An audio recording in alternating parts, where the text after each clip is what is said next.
ปาเกตตี้สปาเกตตี้จานเท่าไหร่เดี๋ยวสปาเกตตี้คือข้าวหวาน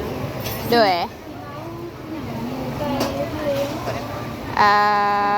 เป็นทะเลแล้วก็กาแฟธรรมดาไก่กับหมูเลย เอาทะเลเดี๋ยว ทะเลเนาะ ติงมันเหมือนนั่นแหละทุกคนก็คือราคามันบ่ค่อยตรงกับป่ายที่เขาเจ้าติดเนาะแต่หันเขียนว่า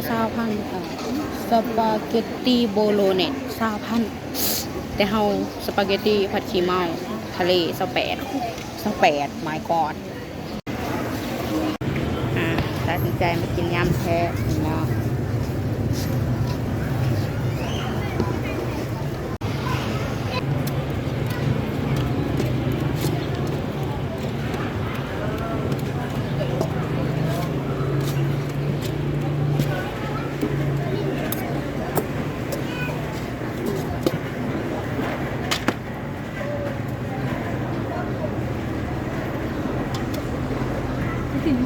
โดย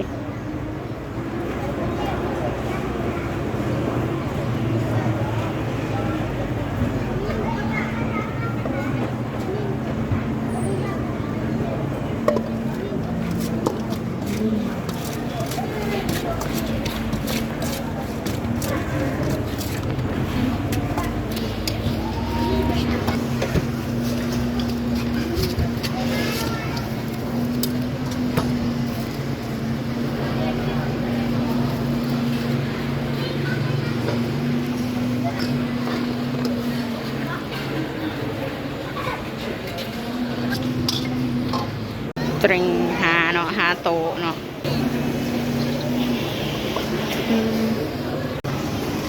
ทุกคนเลี้ยงไม่อยู่ว่าเขาหิวเข่าแล้วเขาสั่งสปาเกตตี้คิวยาวแฮงเลยบ่ได้กินก็เลยมาสั่งยำจีนชาจุบาพันกินคนเดียวนะคะ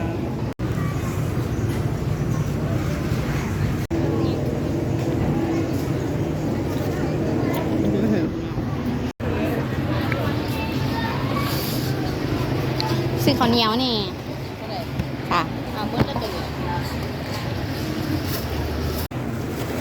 ฟรี